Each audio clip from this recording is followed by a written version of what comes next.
Today I'm going to cook arguably the most popular Indian recipe all around the globe, and that is chicken tikka masala.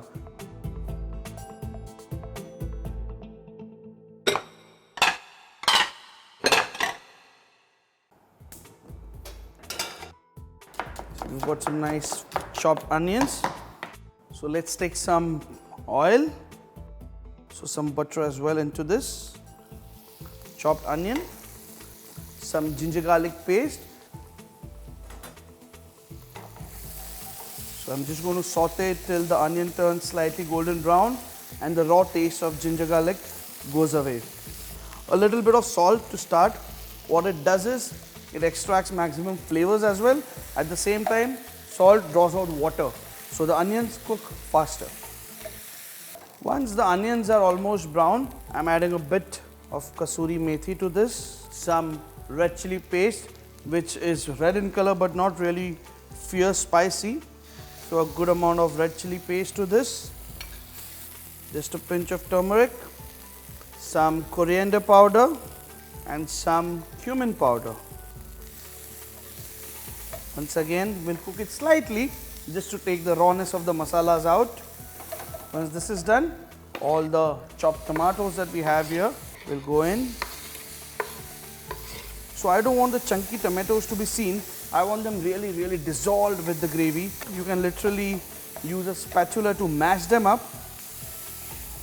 Once mashed, you're going to add some water to it.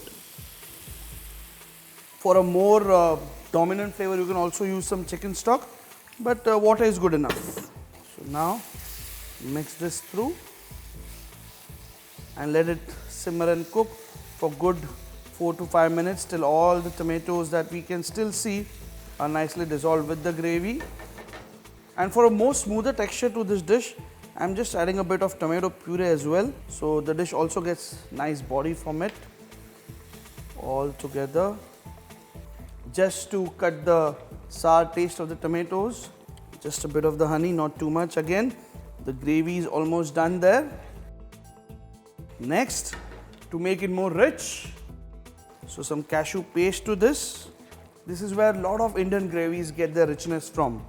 And you can almost see that the chunky bits of tomatoes have disappeared into the gravy.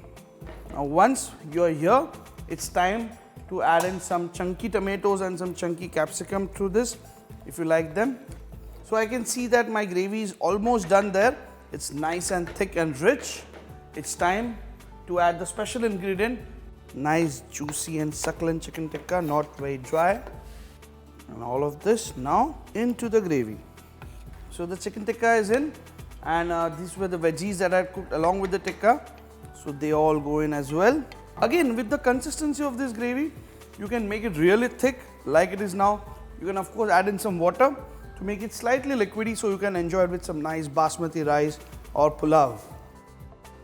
Nice, let it again come once again to a boil. Some salt, and to increase the richness, a bit of cream. Any single cream would do. You don't really require a double cream or a clotted cream for this.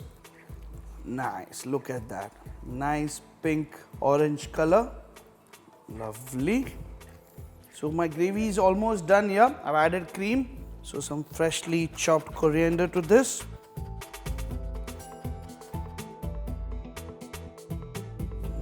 Goes in well. So this is it. And for the rich flavor, once again, just a dollop of butter. When your dish is absolutely ready, just blend it through. Here you go, enjoy.